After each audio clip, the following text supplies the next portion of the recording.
continue, continuing significance of the Chinese exclusion laws, which were first enacted in 1882. Together with our sister agency, the newly established Chinese American Museum in Washington, D.C., and with support from the Chinese American Citizens Alliance and OCA Asian American Advocates and others, we carry out a program in 3 initiatives: gathering oral histories and preserving story sites, developing curriculum and lesson plans, and building collaborations and best practices among Asian Pacific Islander American museums, APIA museums and historical societies. I want to give a special shout out to corporate sponsors Panda Express and Dominion Energy for supporting our top stories and timeless echoes presentations. This presentation is one of several collaborative events we have had with Dr. Zola and the American Jewish Archives at the Hebrew Union College. I was so delighted, Gary, for you suggesting that we should have a presentation together in view of the fact that May is both Jewish American Heritage Month and APIA Heritage Month, and to suggest that we invite Helen Kim and Noah Levitt to talk about their book, JewAsian. I think the topic could not have been timelier. You know, the recent alarming rise in anti-Semitism and the anti-Asian violence strongly calls for us to remind ourselves and everyone around us, especially those who want to harm us, that racist violence in any form must be immediately condemned. In America, we can debate policy without being racist, and that we must continuously engage in educational events such as this one to remind us that there's more that binds us than separates us, literally. And in our celebrations and studies that explore and proclaim our unique identities and our community pride, we also must remember we subscribe to universal American ideals that have to be defended and done together. We can't slip in this effort. I expect that our future programming in the foundation and with public educators from all communities and tribes will have more events such as this one that highlight the spaces in history where our communities intersect. Occasionally disruptively, but overall the curve of the story arc, to borrow from Martin Luther King's imagery, has been for the better toward justice. So I thank you the opportunity to say these few words. And Gary, I want to pass back to you. Well, before you do, will you tell us, I wanted you to introduce, if you don't mind, Eileen for us, so that, because Eileen is going to be really moderating the questions after our presentation. Absolutely. Eileen is a wonderful person. She ran for a local office here in DC, so very community activist, very articulate person who was a I don't have all the facts in front of me, Eileen, so I'll do it, but she was a Fulbright scholar in Beijing. He works in community health issues, and she's been our moderator and our face for almost all our talk stories now, and I see going forward, doing many more things on the public relations front. I think you will really enjoy Eileen. She's articulate. She's going to be watching your messages. And I would encourage you, in our talk story events, we really encourage people to use the chat function to talk among yourselves, give a shout out to a friend that you might see in the collective, and then also just to exchange ideas. And from that, Gary and Eileen are going to be drawing out questions that are going to be fed also into our question answer period. So I encourage you to do that. And Eileen is very perceptive in using that function.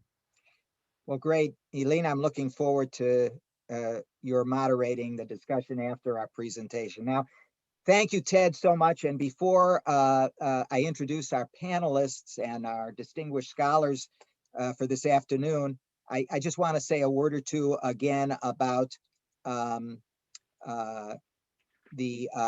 technical matters. First of all, I think we have it set so that you'll see mostly the speaker or speakers, but you can change that setting on your own computer if you prefer. Also, it is true that the chat feature is on, and it is also true that only the panelists, the ones that here are together, are going to see those comments, unfortunately. But fortunately, Eileen and Lisa Frankel will be gathering the questions and harvesting them, and we'll try to pose them, as many as we can, and share the comments. Some of you may notice that we have turned on the closed captioning for our webinar. So if you need that, you can turn that on, I believe. And at least that was our hope. And if you don't want it, you can turn it off. And at the conclusion of this webinar, there will be a few brief announcements, so don't jump off prematurely.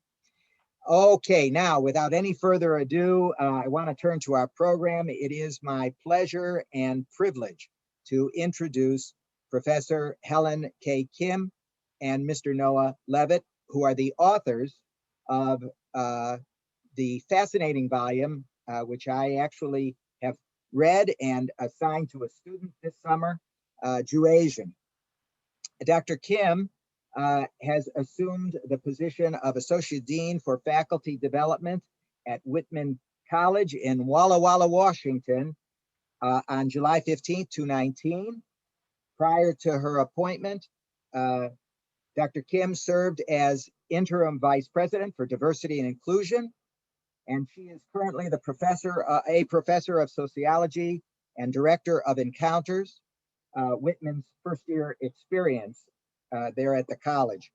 Her scholarship focuses on race and American Judaism in contemporary era, and she has been profiled. Her work has been at the New York Times and NPR and the Huffington Post.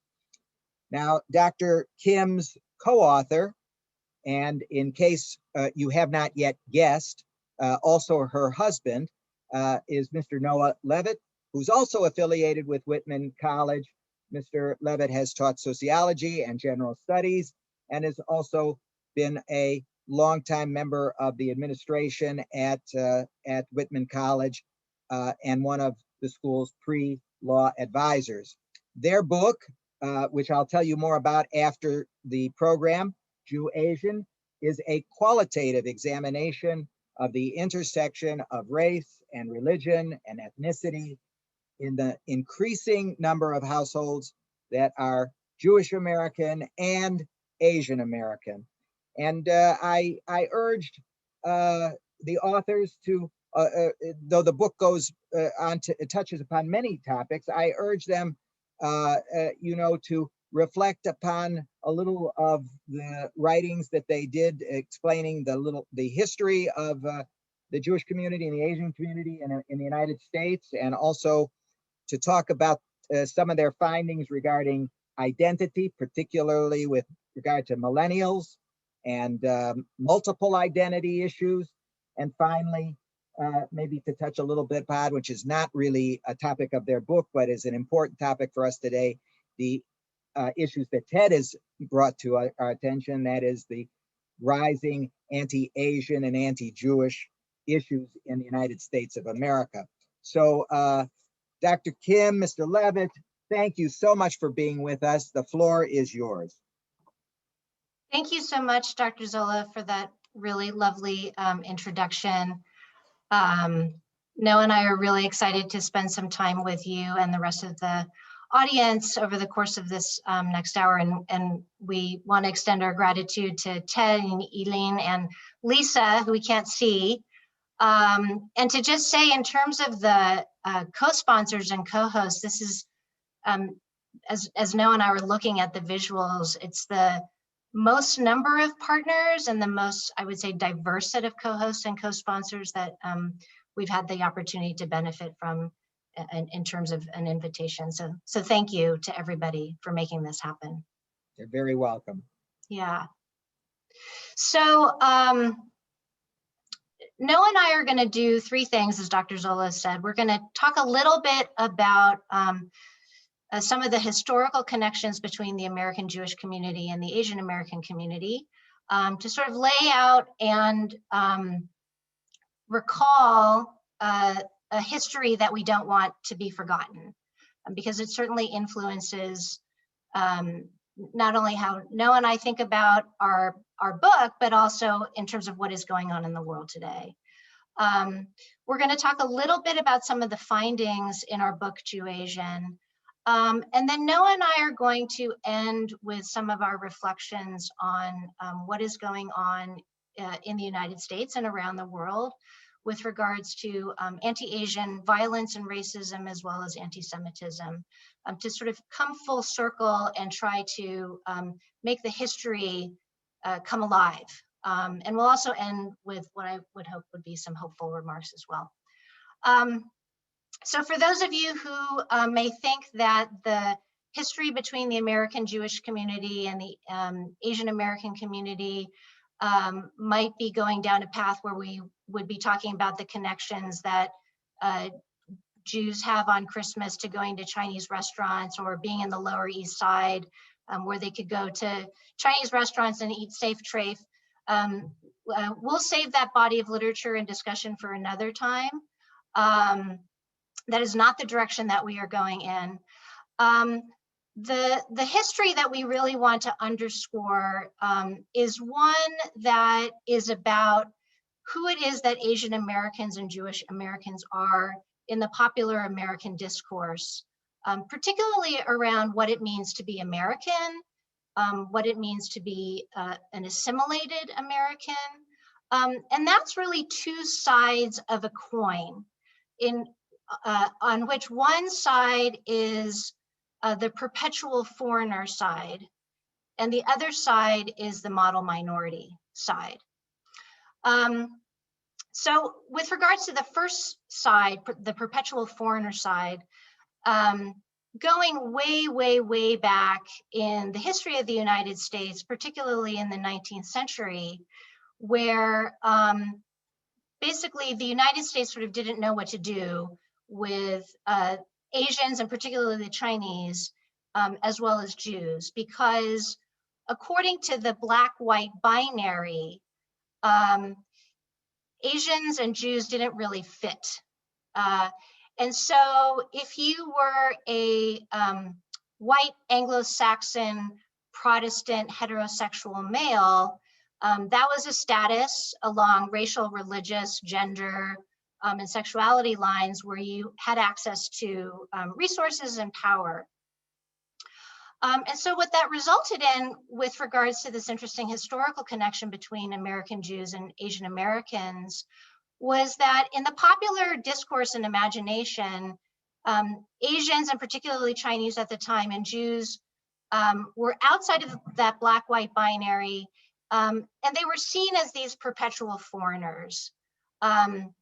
We were regarded as oftentimes greedy, oftentimes money hungry, painted in sort of very animalistic ways. If you do a very cursory Google search and you look at anti-Asian imagery in the 1800s, or anti-Semitic imagery in the 1800s, you'll see a lot of similarities in terms of how Asians and Jews were portrayed as either rats or snakes, or these sort of exaggerated features that really struck of a sense of dehumanization, and this idea of always being a foreigner. What's interesting in terms of reflecting on what is going on today is that those old racist tropes, those anti-Semitic tropes, never go away. They just sort of take on a new flavor. So I just want to sort of remind us that what we're seeing today certainly has a history that has not gone away. The other side of, I would say, the connections between Asian Americans as well as American Jews, in terms of the other side of the coin, is this idea of the model minority. And the model minority was really an idea that came to fruition in part because a sociologist by the name of William Peterson, who was at the University of California at Berkeley in the 60s, wrote a very, what became a very popular piece that was called Success Story Japanese American Style. And this came out in 1966 in the New York Times. I'm going to read you a little bit of this piece to kind of bring the history alive.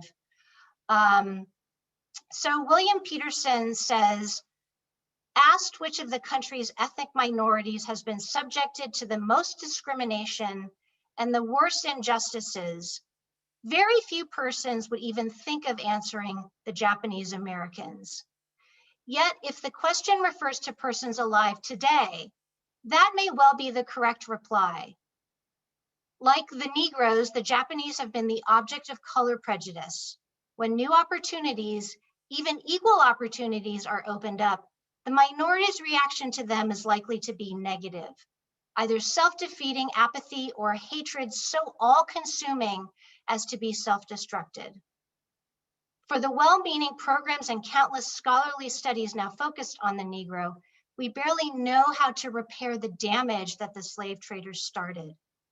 The history of Japanese Americans, however, challenges every such generalization about ethnic minorities. So this piece goes on to talk about Japanese Americans who had experienced internment in World War II, but nonetheless, they were a racial minority that was able to pull themselves up by their bootstraps, go on and matriculate at Ivy League institutions, came from stable households that emphasized socioeconomic advancement, all of the sort of, I think, what are commonplace understandings attached to what expanded to be a conceptualization of Asian Americans as the model minority. And those were actually descriptors that were used to talk about Jews as well. Jews, in some articles and popular writings, Asian Americans are actually positioned as the new Jews. And what the power of that discourse is to say that there's got to be something about who it is that Jews are, either intrinsically or in terms of their culture. There's something about us as a people that we can look to explain why it is that we matriculate at sort of rates of success unheard of amongst any other racial or ethnic minority group. So I think the point that I'd like to emphasize is that these have become ways of thinking about Asian Americans and Jewish Americans, not only in terms of the connections that the two of us have, but the role that Asian Americans and Jewish Americans play as wedges that allow United States society to sort of turn a blind eye to the seriousness and the depth of institutional racism, such that, you know, if I'm able and no one is able to kind of pull ourselves up by our bootstraps, then what's going on with Black and brown people today such that they can't do the same thing? So this sort of shared model minority status, I think, is a really important other side of the coin, where the perpetual foreigner is still part of the same coin. And that is still the social and historical context that we live in today. Before I turn it over to Noah, I just want to say that what Noah and I are going to talk about in terms of the findings of our book are hopefully different ways of imagining the connections between Asian Americans and Jews, but largely in the context of sort of lived experiences with regards to love and marriage and raising a family and the experiences of adult kids. So Noah, I'm going to hand it off to you. All right. Thanks, Helen. Yeah. Thank you, Dr. Zola and Elin and Ted and everybody else who has brought us to this moment. I am so grateful also for the invitation I just want to note that to the point that was made about how this may be the first chance to really have learning and value and benefit from the overlapping heritage months. In the Jewish tradition, there's a blessing that you say when you get to do something for the first time or the first time in a very long time, the Shehakianu. And so in my mind, I'm sort of saying the Shehakianu for the chance to really think about the connections and the interactions, the similarities, the differences, and the overlap. And also I think, Ted, that was really great to point out the alliances and the creative opportunities available when you do think about how people can connect intentional in different ways. So it's great to be able to be a part of that whole bringing together. I'm going to try to maybe say a few things about a book that Helen and I worked on for about 7 years and condense down the highlights over the next couple of minutes and just give you a flavor for the ways that our curiosity about having strands of the two different traditions and cultures that Helen just described come together in a household, kind of what's involved in that. So Helen and I met in 1997 when we were in a social science graduate program at the University of Chicago. And from soon after we first met, we started sort of joking, sort of not joking about what does it mean for our relationship to be able to thrive, given that there were so many differences or what seemed like differences that we were bringing into our bond. And that was always intriguing to us. And since we were in a social science program, it kind of seemed like, oh, well, we should look and see what there is about this. Lo and behold, after 6 or 7 years of kind of saying the same thing over and over, we decided to throw ourselves at a couple different projects to try to look at what happens when households that combine Asian and Asian American and Jewish American backgrounds come together. So we did this in a couple steps. The first thing we did was we asked ourselves, what are couples that combine Asian backgrounds, Jewish backgrounds? What's going on there? And so we had the good fortune to work with a research operation in the Bay Area, the Institute for Community and Jewish Research, led by the Tobins, Dr. Gary Tobin and his wife Diane Tobin, who helped us over about a year put out some questions to households that combined Asian and Jewish backgrounds to see if they'd be willing to share a little bit about what their life experience was like. So we spent about a year receiving interest, and after hearing from about 250 some households, we decided to really get to know 34 of those households and spend a couple years interviewing folks in the Bay Area and LA and on the East Coast, New York, Philadelphia, and we wound up being able to be invited into the lives of very complex households, but we got to learn a few things. And so one of the, and I think this goes to the very early point about where those overlap. So one of the ways that couples discuss their connection was through having value systems that they saw as being aligned, coming from their Jewish background, coming from their Asian American background. They individually listed hard work and respect for family and learning and being persistent and gritty and being deferential to traditions as coming from both of their traditions. And even though their traditions and backgrounds did that in slightly different kinds of ways, they saw the allegiances and alliances and similarities to an extent that really brought them together in very, very powerful ways, even though on the face of their relationship, they seemed so different, but inside the relationship, because of what they were bringing, they saw the connections rather than the differences. And so that was really intriguing to us, because I think we had been operating on this idea of like, oh, there's nothing in common here, when in fact, those couples saw almost everything in common. Not that they were the same, but there were so many commonalities.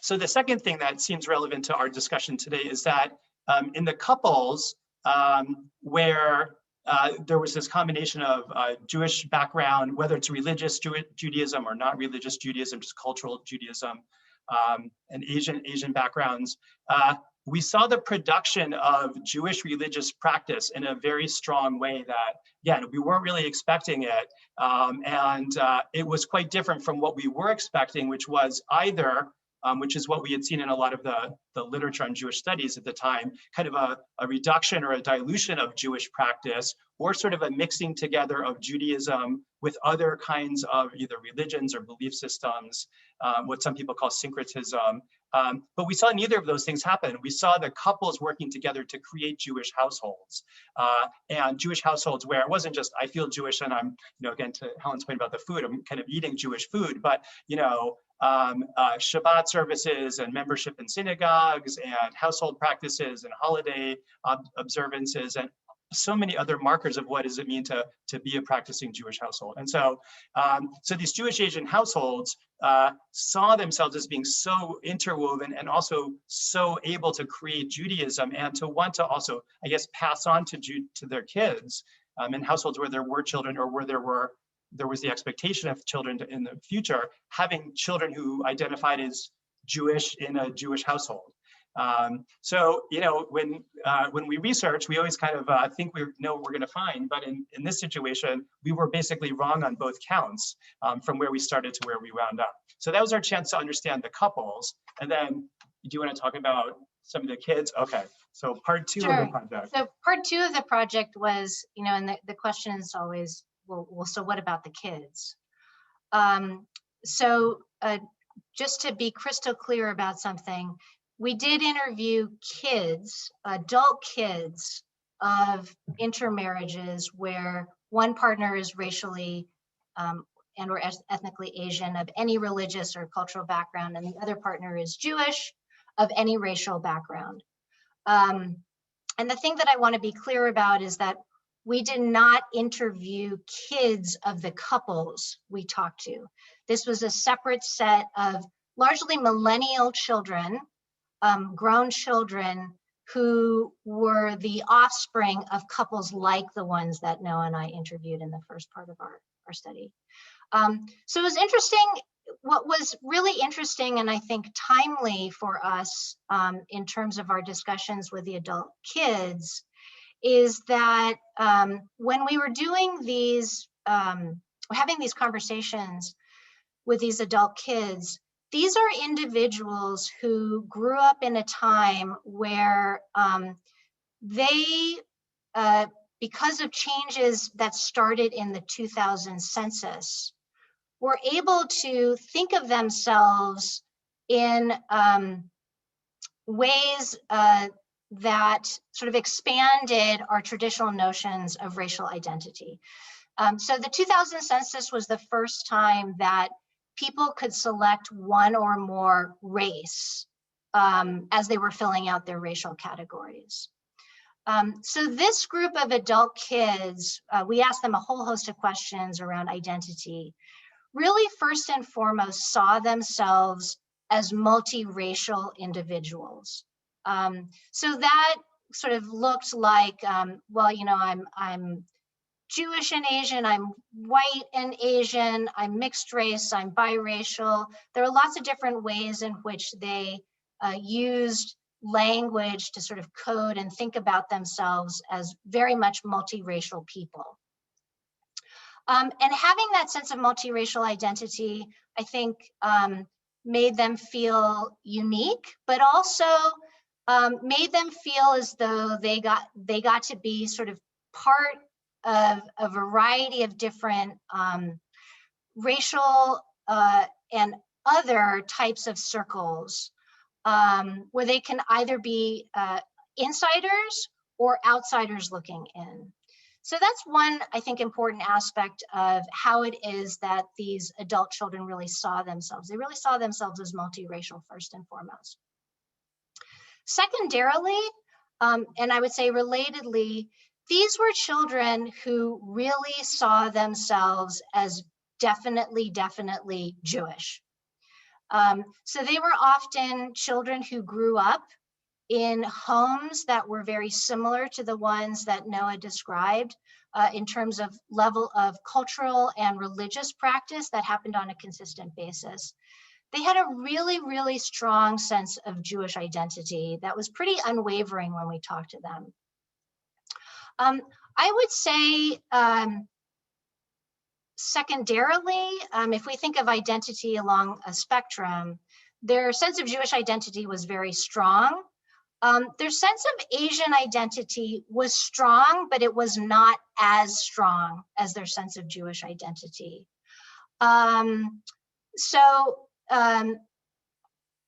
Adult children often talked about how going to synagogue or going to Hebrew school, being immersed in a Jewish community, sometimes took precedence over one's daily life over the course of say a week or a year, than doing things that were more grounded in Asian identity or Asian cultural practice.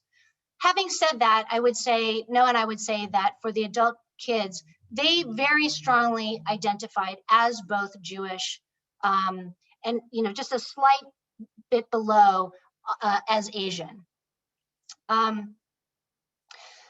With regards to feeling that they were Jewish, one of the really interesting things that I think is really important to bring out is even though they had this very strong sense of identity, they talked about multiple instances because of what it is that they look like and how they racially coded to others, where they got this sort of funny, you don't look Jewish. How is it that you could possibly be Jewish? Oh, you're not completely Jewish, you're only half Jewish. Both inside and outside of Jewish spaces. And I just want to read you a quote from one of our interviewees that sort of illustrates this. One of our female interviewees kind of recounted sort of what she saw as a typical encounter. And she said this: a lot of people think I'm Mexican when they first meet me. Most people just assume that I'm not Jewish, and they can tell right off that bat that I'm somewhat Asian or something ethnic. So they're always shocked when they find out I'm Jewish, which to me feels really weird because I feel so much stronger about my Jewish identity than my Asian identity. So that's always kind of a weird balance. So I think as I reflect on this interviewee and what it must be like to sort of experience consistent and repeated sort of challenges to her identity, which was pretty common across the board for the adult kids that we interviewed. Noah and I were very curious. Well, what do you do with those kinds of comments? How does that influence your choices with regards to how it is that you want to be in particular kinds of spaces? And I would say, to our surprise, one of the things that we heard as a commonality was these kinds of experiences didn't result in people shying away from their identities or downplaying particularly their Jewish identity. It actually sort of made them want to, as one interviewee put it, I feel like I have to be more Jewish. So this idea of feeling confident and knowing that one could definitively and sort of very assuredly assert oneself as Jewish, even in spite of what were clearly sort of constant and consistent challenges to one's identity. So I'd say that was sort of a really interesting and surprising finding with regards to the millennials that we interviewed. Noah, do you want to kind of turn to, go ahead. Okay, so moving into part 3 of our 3-part sequence here, and then we'll open it up. So I guess thinking about kind of the context that Helen laid out, thinking about this research and just some of the surprises, and obviously we encourage everybody to read the book, and it's a great book and 7 years in the making, and thank you University of Nebraska Press for helping it come to fruition. I mean, I think we can all understand how incredibly intense and exhausting and also filled with energy this last month has been. I mean, if we think about, the last month of Asian American, Asian Pacific Islander Heritage Month and Jewish American Heritage Month as being the worst violence toward both of those sets of peoples in this country in decades, that yesterday was, of course, the 1-year memorial of George Floyd's murder in Minnesota. And then we have an incredible advocacy, and here's where I think the energy opportunity is, the incredible advocacy that led so many people from both of the communities, the Asian and Asian American community, first and foremost, the Jewish American community, so many supporters and allies to push Congress to pass legislation to address the worries about hatred that we're seeing in our country, to get the federal government to step in more, which is needed.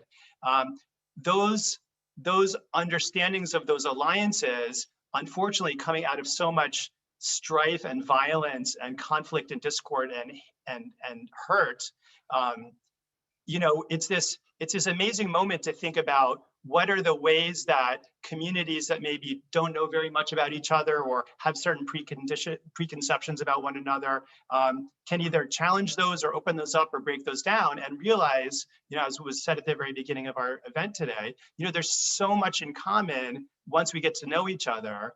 And there's so much that is able to be done by leveraging different kinds of expertise and strengths and networks, power, to address the challenges that our society has right now.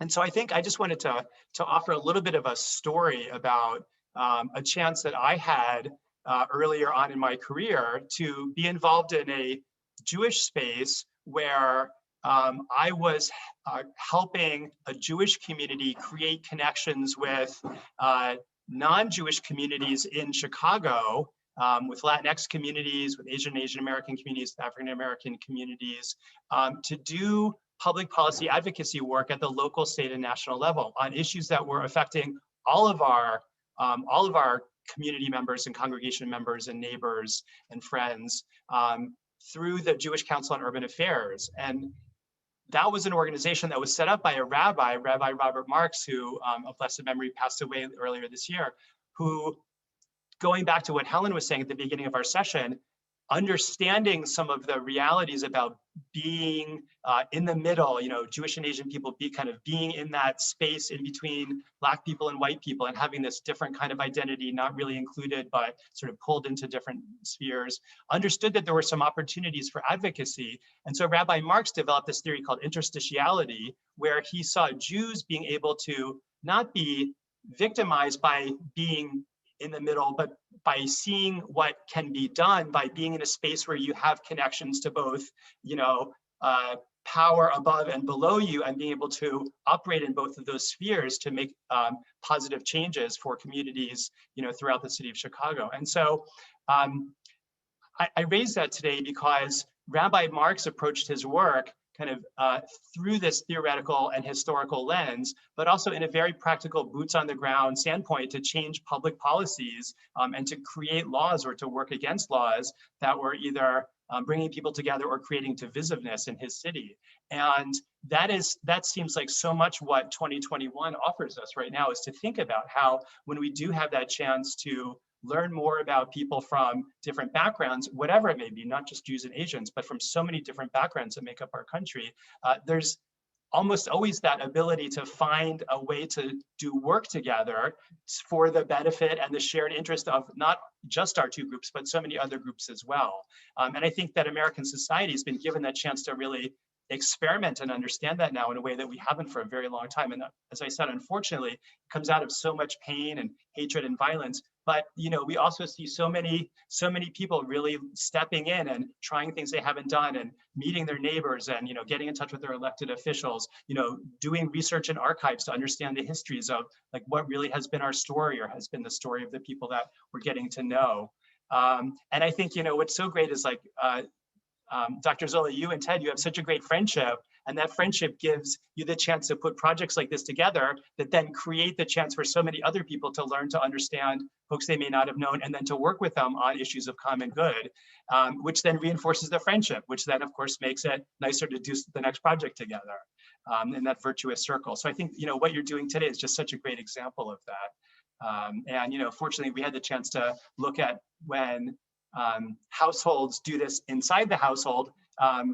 One of the things that we saw was that the millennial Jew-Asian kids really do see the chance to be involved in so many settings of social activity and political activity because they see themselves as being mixed and interracial and fluid in lots of different circles, and they therefore able to contribute to bringing groups together that might otherwise just remain kind of siloed or in their own small part of the culture. So we just wanted to really get to that today. It seems hard not to have an event like this without really addressing, yes, I mean, these are painful times, but the opportunities are different and promising in a way that we have not seen for a long time. Thank you so much, the both of you. We really have populated a lot of questions, and people are still asking in the question and answer. So I don't know, Lisa, if we're able to preserve some of those, because maybe Dr. Kim and Mr. Levitt will be able to answer those later. But I know, Eileen, that you have been watching the chat, and I'm going to pass this on to you now, and let we have maybe 10 or 15 minutes to have some conversation. So let's go for it. Sounds great. Well, first of all, thank you, Dr. Kim and Mr. Levitt, for this insightful presentation. And I want to echo what some of our audience members are saying, in that they're just appreciative that you have done this research. I think I was watching another interview you guys had done, and there's really just not enough research still in this area. And so one of our audience members, going back to what Dr. Kim was saying about the children of blended families and the multifaceted identities that they have in modern day, one of our audience members is a child of a blended family, specifically ethnically Chinese and also Ashkenazi Jew. And I want to read a quote that he wrote that I thought said it very well. That your research has shown Asian Jews are incredibly diverse, including also, for example, transracial adoptees and converts who have various experiences with being welcomed and or facing exclusionary microaggressions. So the question is, how can the Jewish community be better in educating itself about the diversity of Jews of color, including them, and allowing them to show up as their authentic selves?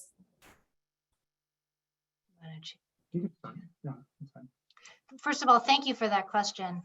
As I was hearing that question being read, one of the things that I went to was when Noah and I first had this idea way back in, I don't know, in the early 2000s. We really went digging for information, for statistics, for demographics with regards to what it is that the American Jewish population looks like according to race. And we dug and we dug and we dug, and we talked to Brandeis, we talked to the University of Connecticut. We even went all the way up to the URJ. I was 10 months pregnant, and we decided to go to New York. I don't even remember why we decided to go to New York. But we went up to the headquarters of the URJ and asked them, do you keep congregational membership data on race? You keep membership on intermarriage, and we're really interested in understanding what it is that those intermarriages look like according to race.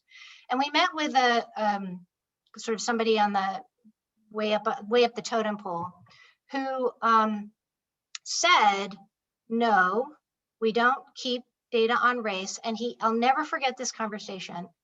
He sort of paused and he said, and we probably don't keep data on race because if we do, it would mean that we would need to acknowledge that racism in the American Jewish community exists. So I remember Noah both of us were just blown away by that statement, because that's exactly what we thought. And he was just sort of laying it out. And so I think back to the question at hand, I think the first step is actually acknowledging it.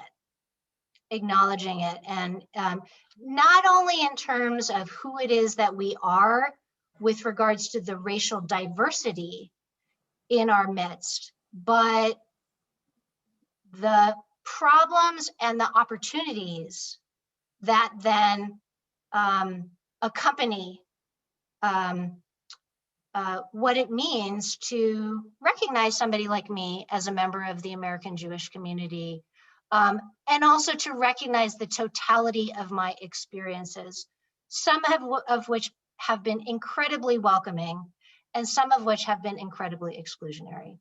So I would say that the first step is to actually acknowledge it, and to not deny that it exists, but to actually accept that it does, as the first step. Did you want to add anything? I think that's great. No, that's good. Absolutely. Thank you for answering that. So we've gotten a lot of questions related to the demographics of the research, who you interviewed, the couples, and so I'm going to try to make it into one big question. Is could you first of all elaborate on the couples that you interviewed? Were they mostly males who are Jewish and then females who are Asian American? Explain a little bit about that. And were there any adoptees, families with adoptees that you had interviewed? So just in general, talk a little bit more about the demographics. Sure. So for the couples, just going back to the project of putting out for about a year a kind of survey invitation to people from Jewish Asian households as they thought about what their household was, to participate. And we made some decisions in order to try to develop the widest set of Jewish Asian households that we possibly could. We made some intentional decisions to have a variation in kind of age of the members of the couple, whether they were heterosexual or homosexual, which member of the couple, if not both, was Jewish. So we definitely had couples where both of the members of the couple were Jewish, either by conversion or by birth, and one of them also was Asian or Asian American. So just to really be clear about that, there were a number of two Jewish identifying Jewish Asian members of the household. There were from the Asian backgrounds, lots of different backgrounds. I think we had 7 or 8 different parts of Asia, of the Asian continent, represented in terms of how people saw their heritages. Some families had children, some families didn't have children. Again, geographical spread. So we made some decisions to try to really look at how to understand as broadly as we could, what does it mean to have a household that identifies in this kind of way. That's a great question in terms of like the gender balance. I think probably in popular media, Helen and I, white Ashkenazi guy, Asian American woman, that's out there. But what we received was not that overwhelmingly. We saw a very gender balance, which member of the couple was Asian or Asian American, which one was Jewish, or were they both Jewish? So we didn't really see something that confirmed the kind of popular cultural stereotype from the families that wanted to talk more about their own experiences and their relationship. So that's a great question. And I guess the other thing that sometimes we think about a lot is that we didn't really see a lot of 2 religion households. So Judaism and another strong religion being practiced by the other person. And so we're not really sure whether those kinds of couples exist or whether what we saw really is indicative of all of the households that would be considered a Jewish Asian household, whether those just don't get formed if there is another very strong religion being practiced by the couple. But we didn't hear that. So it's just interesting to notice that. Yeah, thank you for that. And so did the interviews go into the second generation where the children of blended families, their families, was that part of the research also? Yeah, so in terms of the couples, we definitely, if the second generation is meant to speak to the Asian partner, we definitely had Asian partners in our sample who were first generation, so immigrants from Asian countries, on down to second generation, so individuals who were born in the United States, as well as third generation Asian Americans. I don't think we had any fourth generation Asian Americans. So first through third in terms of the Asian partner. And then with the kids, the adult kids, if we think about their Asian identifying parent, there were some adult kids where their Asian identifying parent was an immigrant. Got it. So the second generation was definitely covered in both of those samples. Great. Thank you for answering that. And so I've also seen a couple of questions related to adoptees. Did you interview families with adopted children, and was there conversation about their identity, the adopted children's identity, and what that looks like? We did not interview families with adoptees. However, for panelists who are interested in learning more about that research, one of actually our very good friends, Jennifer Sartori, who happened to go to college with Noah, she has a multi-year long project where she does look at adoptees from Asian countries who are largely in households with predominantly two Ashkenazi Jewish parents. And we'd be happy to put anybody who's interested in that line of work in touch with Jennifer. Thank you. And so I'm just looking at the clock. I'm going to take one more question. I think this ends on a more active note, since we've been talking about identity and what's happening in the world and what we can, as a community and communities, really do together. So we have one audience member who asks, is there a way to bring our organizations together for advocacy and to stand by to speak out with one voice when hate is manifesting against another community? What can we do? Should we lobby together to Congress to move forward legislation? What can we do to advocate? Yeah, so in our household, it's always Jewish American Heritage Month and always Asian Pacific Islander Heritage Month. And one of the things that I think about in terms of the connections and historically is Vincent Chen. So for those of you who are not familiar with Vincent Chen was a Chinese American draftsman living in Detroit in the 80s when the US auto industry was under attack by the Japanese. And we were in the midst of a recession. And Vincent Chen was at a bar the night before his wedding, basically having a bachelor party at a bar. And two basically white ethnics from Detroit thought that Vincent was Japanese because of what it is that he looked like.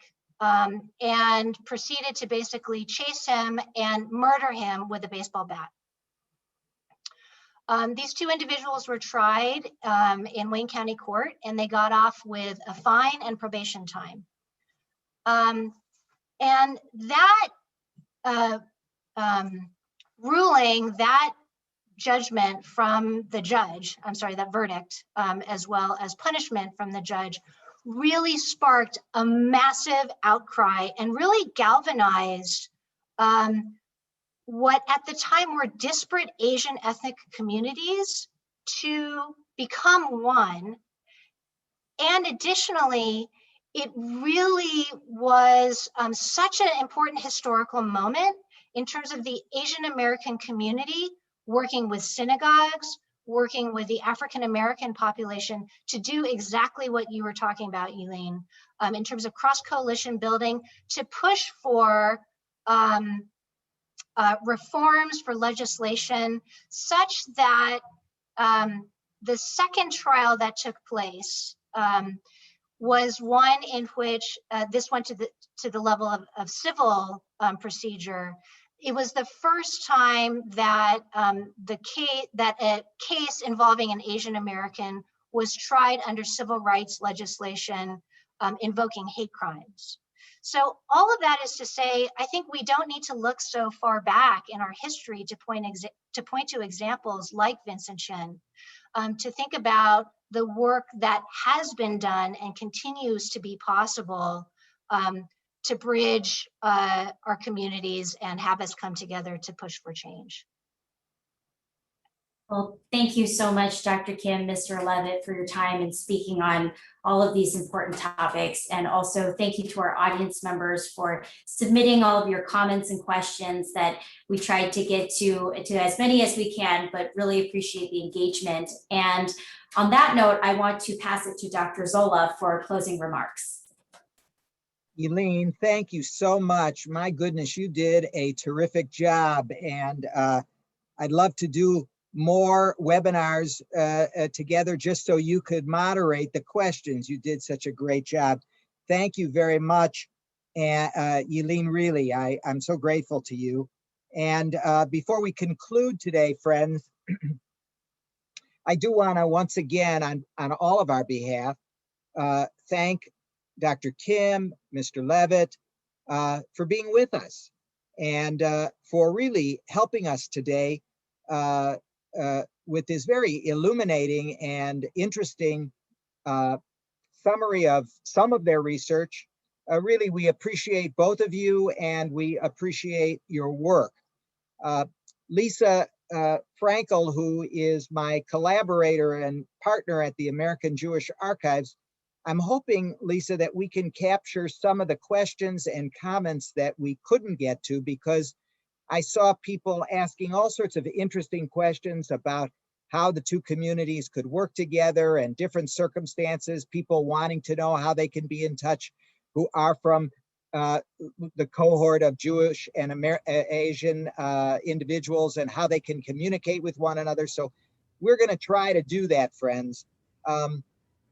Finally, as you see on your screen, here is a little advertisement on Dr. Kim and Mr. Levitt's book. You can see that it's published by the University of Nebraska Press.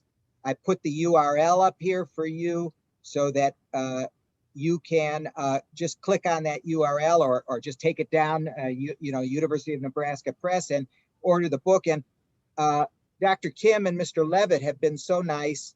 They indicated that they would try to work on personalizing the copy if you contact them by email, which we will also provide in our follow-up email. I do want to extend a special thanks to all of you who are still listening for electing to participate in this specific educational offering on Jewish American Heritage Month and Asian American Pacific Islander Heritage Month. We're all suffering from Zoom overload, even though we're starting to come out. And I really appreciate your making time to be with us today. Now, finally, I want to again salute and thank our partners. This is important. We can't say this enough. First of all, to our co-sponsoring partners, the 1882 Foundation. Ted, thanks so much. I'm so grateful to you for your support and friendship. To the Chinese American Museum in DC, thank you very much. I appreciate you both co-sponsoring this event. And to our partner agencies, the Jewish Community Relations Council of Cincinnati, the Capital Jewish Museum in DC, the Midwest USA Chinese Chamber of Commerce, the Chinese American Citizens Alliance, and the OCA Asian American Advocates DC chapter, thank you.